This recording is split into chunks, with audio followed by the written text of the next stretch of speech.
Good morning everyone. तो कल के लेक्चर में हम लोगों ने कोशी इंटीग्रल थ्योरम का एक्सटेंशन वाला पार्ट लगा लिया, जो कि Cauchy integral theorem for multi connected region थी। उससे पहले हम लोगों ने Cauchy integral theorem inside and on closed curve C over region R लिया था, जो कि सिंपली कनेक्टेड रीजन के लिए था। अब कोशी इंटीग्रल थ्योरम का जो मल्टी कनेक्टेड वाला पार्ट है उसका यूज आगे होने वाला है कोशी इंटीग्रल थ्योरम में, फार्मूले में। कोशी इंटीग्रल थ्योरम के बारे में कहा गया कि if there is no any pole inside and on closed curve C, then integral F Z D Z along closed curve C equal to 0। और हमारा जो क्लोज कर्व था ये कोई भी पोल ओवर रीजन R है ये कर्व C। तो इसके अंदर कोई भी ऐसा पोल नहीं है जो इसका कोई भी पोल इसके अंदर इनसाइड या ऑन नहीं है। ऐसी स्थिति में इसकी वैल्यू हमारी 0 आ रही है। अब प्रश्न उठता है कि हो सकता पोल हो अंदर। तो जब नई समस्या क्रिएट हुई, इसका मतलब उस समय ये इंटीग्रल 0 नहीं होगा। तो आगे कोशी जी ने ही फिर एक नया फार्मूले का निर्माण किया, फार्मूला कंस्ट्रक्ट किया। तो वो फार्मूला उन्होंने जो दिया है वो कहा गया कोशी इंटीग्रल फार्मूला। तो अब हम लोग आज जो टॉपिक लेने जा रहे हैं Cauchy integral formula.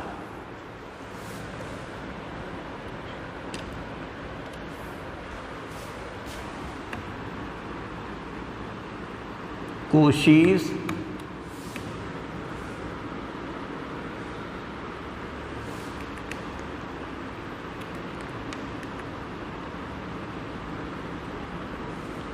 Integral formula. तो कोशीज जी में दो चीज़ें, एक कहा गया थ्योरम और एक को कहा गया फार्मूला, दोनों अलग अलग नाम से, इसीलिए बड़ा इंपॉर्टेंस बना रहता है। थ्योरम कहने पे हम कहते हैं integral along closed curve C equal to 0, और फार्मूला कहते ही इंटीग्रेशन के लिए फार्मूला आ जाता है और वो फंक्शन क्या है वो आंसर आ जाता है। तो बेटा इसके लिए स्टेटमेंट लेना। If function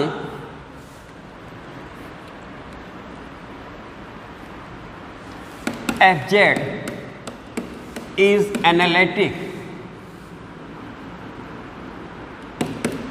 inside and on closed curve C. Function is analytic inside and on closed curve C, and Z equal to A is any point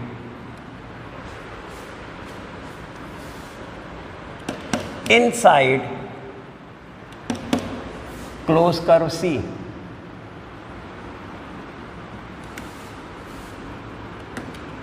then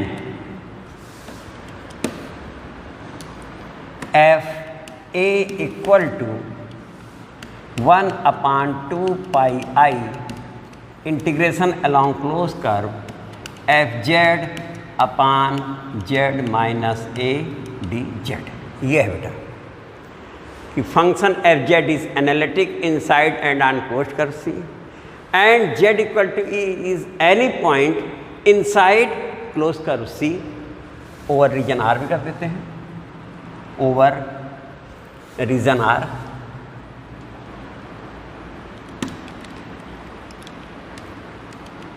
then ये जो भी हैं रीजन आर में हैं, then F A equal to this.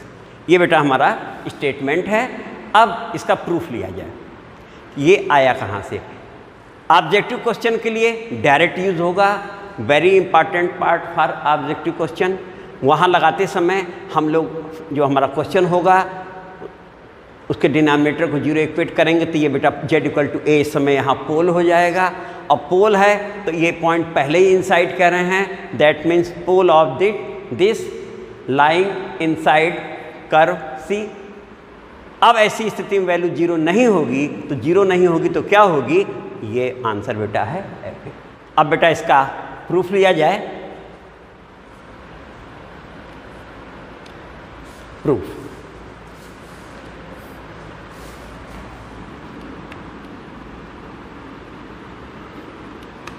अब हम लोग बेटा प्रूफ पे आ गए। ठीक है, तो इसके बारे में इतना क्लियर हो ही गया होगा। अब हम लोग लेने जा रहे हैं फंक्शन कंसीडर करने जा रहे हैं। तो इसके लिए बेटा देखो लिया, consider the function F Z upon Z minus A, ये हमने फंक्शन कंसीडर कर लिया, which is analytic, which is analytic inside closed curve, inside closed curve C, except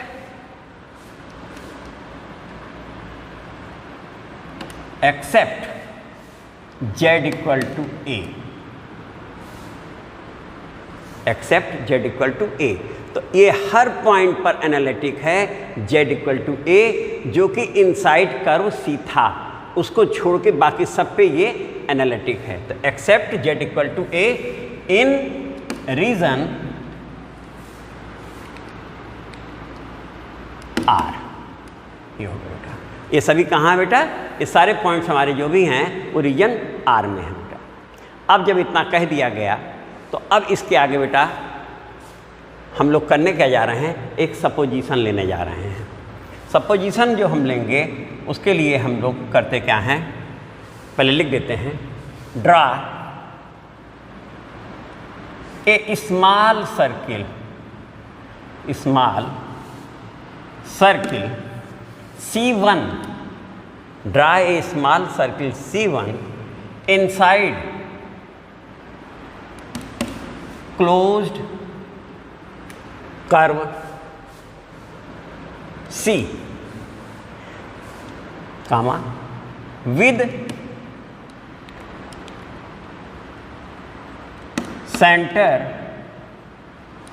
z equal to a and radius small r। तो हम लोगों ने एक circle construct किया जिसका नाम C1 दिया, वो भी क्लोज्ड कर्व C के अंदर कंस्ट्रक्ट किया। इसका मतलब हम मल्टी कनेक्टेड रीजन बनाने जा रहे हैं। इससे पहले हमने केवल क्लोज्ड कर्व कहा था, पॉइंट A इनसाइड कहा था, दूसरा कर्व उसके अंदर नहीं था।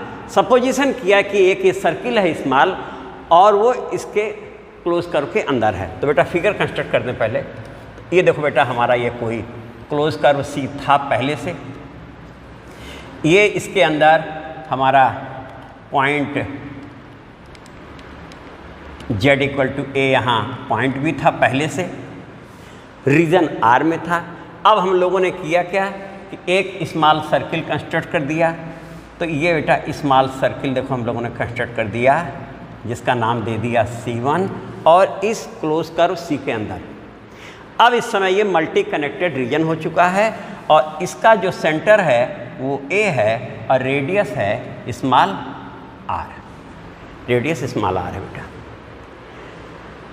इसे हम लोग बेटा कन्वर्ट करने जा रहे हैं मल्टी कनेक्टेड रीजन से सिंपली कनेक्टेड रीजन में बाय गिविंग कट। तो देखो बेटा कट दे दिया हमने, और कट वेरी स्मॉल कट, ये नेग्लिजिबल डिस्टेंस होती है बेटा, ये डिस्टेंस बिल्कुल नेग्लिजिबल है, इक्विवेलेंट टू 0 है, यानी कट किया जरूर है लेकिन कट लग नहीं रहा है। तो यहाँ से बेटा हमने ये जूम की हुई फिगर है समझ लो। तो अब ये हमारा हो गया, ये देखो कनेक्ट कर दिया, ये हमने देखो कनेक्ट कर दिया, और ये ए बी, और तुम देखो ये क्लॉकवाइज यहाँ से आए, ये क्लॉकवाइज चले, यहाँ से बाहर आए, और देखो ये एंटी क्लॉकवाइज, और ये हमारा सिंपली कनेक्टेड रीजन बन चुका है। तो ये अपने मन से सपोजिशन किया, मल्टी कनेक्टेड रीजन बनाया, कट दे के सिंपली कनेक्टेड बना दिया, यानी इतना काम हम लोगों ने एडिशनल किया और फिर ये एक क्लोज कर्व हो गया है जिसका जो रीजन है इनसाइड क्लोज कर्व वो C और C1 को अगर देखा जाए तो उसके अंदर है, और सिंगल देखें तो ये देखो बेटा पूरा है।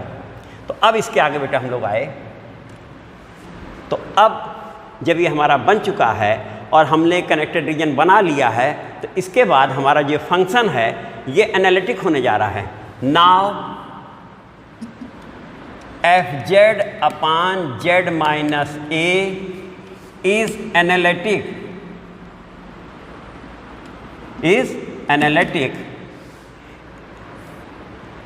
in between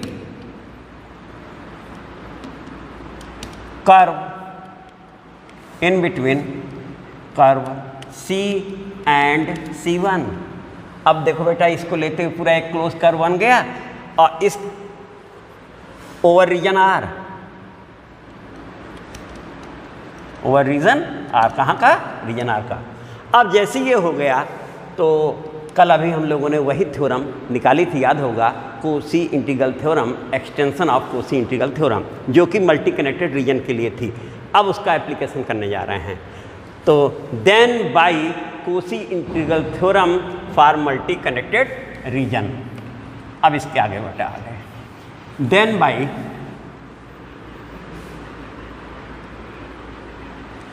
Koshi integral theorem, then by Cauchy's integral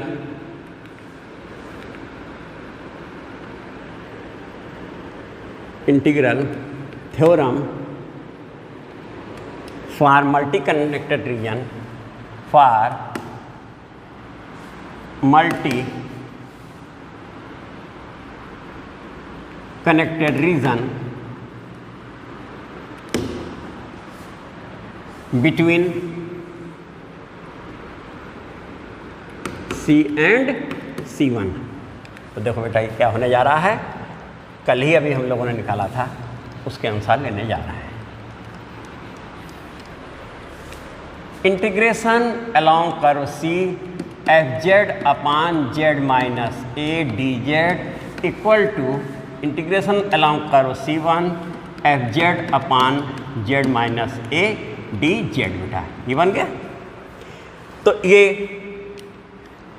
her theorem दूसरी थ्योरम से लिंक्ड रहती है, इसलिए बेटा हर थ्योरम का प्रूफ होना जरूरी होता है। प्रूफ से संतुष्टि हो जाती है कि आखिर थ्योरम आई कैसे। तो तुमने देखा कोशी थ्योरम लिया तो कोशी थ्योरम का यूज़ किया तो Cauchy extension of Cauchy theorem आ गया और तुरंत ये फार्मूले की तरफ आ गए तो एक्सटेंशन ऑफ कोशी थ्योरम उसमें यूज़ हुई।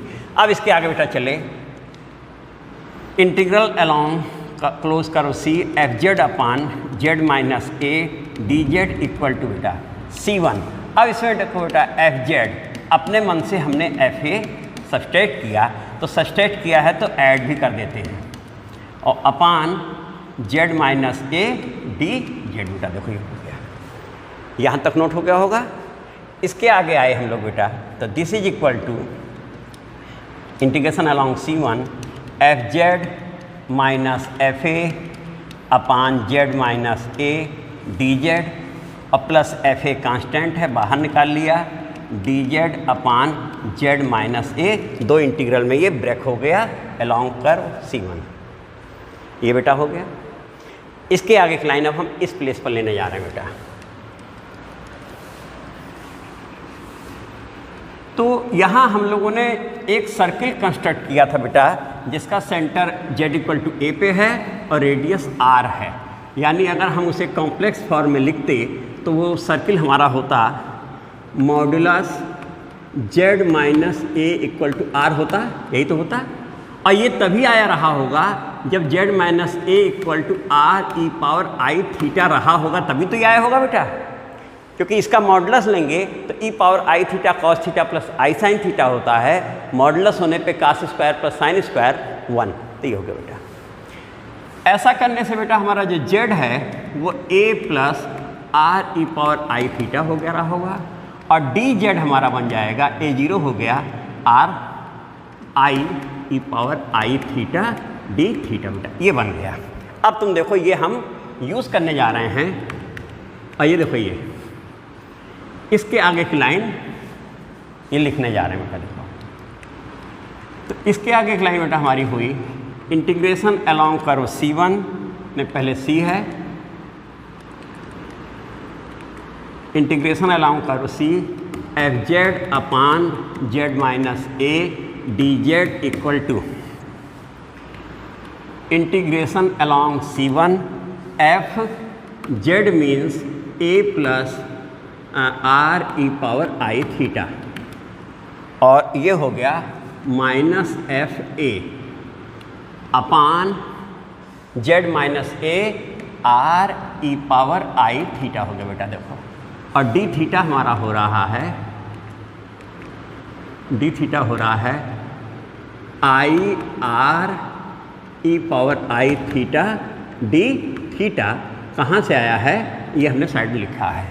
साथ में second part plus integration along C1 are I R E power I theta D theta upon Z minus A R E power I theta. बेटा देखो ये कैसे बना, साइड में हमने जो सपोजिशन लिया उसके आधार पर हमारा ये पोर्शन जो है चेंज होकर के इतना बन गया। अब इसके आगे नेक्स्ट लाइन बेटा,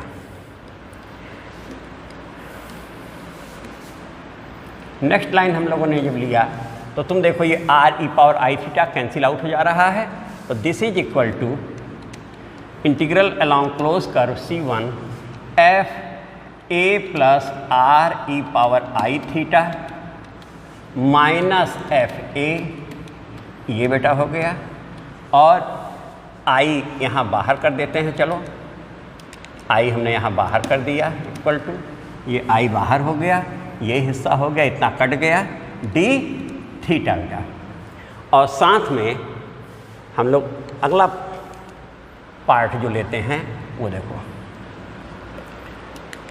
प्लस यहाँ भी आई बाहर कर दिया, ये कट गया D theta along curve C1। देखो बेटा यहाँ तक ये हम लोगों का हो गया। अब तुम ये देखो कि ये सर्किल हम लोगों ने कंस्ट्रक्ट किया था, सपोजिशन किया था कि आर रेडियस है, वेरी स्मॉल सर्किल। सर्किल तो था नहीं, वहाँ था पॉइंट था हमारे पास, तो पॉइंट अगर है इसका मतलब रेडियस उसका क्या है, इक्विवेलेंट टू जीरो है। तो अब C1 यहाँ क्लोज कर्व है लेकिन वो तो पॉइंट है, तो अब उसके लिए हम बेटा यहाँ पर अब बोलने जा रहे हैं for point C1, for point C1 R tends to zero और theta 0 to theta 2 pi, theta 0 to 2 pi हो जाएगा। तो अब तुम देखो बेटा ये क्या होने जा रहा है, उसके आगे की लाइन हम यहाँ लिखने जा रहे हैं, जिसमें हम लोगों ने C1 जो स्मॉल सर्किल था उसे हमने पॉइंट कह दिया, तो radius R tends to zero हो जाएगा। जैसे जीरो होगा बेटा तो देखो FA और माइनस FA, तो ये हो गया बेटा देखो जीरो हो गया, पहला इंटीग्रल जीरो हो गया।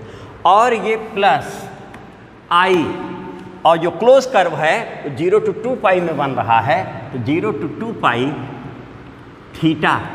हाँ एक चीज़ बेटा इसमें छूट गई है, आगे ये भी था FA भी था बेटा, और ये I लगा देते हैं बेटा, ठीक है ना। तो प्लस I तो बाहर आया था, FA मिसिंग में हो गया, पीछे चेक कर लोगे था, तो ये हो गया I FA integral 0 to 2 pi D theta बेटा। और ये किसके लिए कहा है, फार पॉइंट C1, जो C1 कर्व था क्लोज उसे पॉइंट कहा, तो जहाँ जहाँ R है 0 रखा तो हमारा बन गया। इसके आगे बेटा आए तो I FA और ये हो गया बेटा थीटा 0 टू 2 पाई, और ये हम लोगों ने हटाया यहाँ से। This is equal to I FA 2 pi, that means 2 pi I FA imply that f a equal to 1/2 pi I integration along closed curve c f z upon z minus a dz। तो हमारी theorem proof हो चुकी है बेटा, Koshi integral theorem, और इसका application बहुत ज़्यादा होगा। और जहाँ इंटीग्रेशन फाइंड करना होगा तो सबसे पहले हम लोग पोल फाइंड करेंगे। पोल फाइंड करने के लिए जो भी फंक्शन है उसके डिनोमिनेटर को 0 इक्वेट करेंगे। 0 इक्वेट करते ही z की हमें वैल्यूज़ मिलेंगी। अब वो वैल्यूज़ आउटसाइड हैं कि इनसाइड हैं ये चेक करेंगे। अगर आउटसाइड है तो इंटीग्रल की वैल्यू 0 हो जाएगी, और अगर इनसाइड है तो तुम्हारे सामने फार्मूला निकला हुआ है, उससे हो जाएगा बेटा। तो अब इस पर क्वेश्चन हम लोग अगले लेक्चर में लगाया जाएगा। इतना, तब तक तुम लोग इसको रिवाइज करते रहो। Thank you.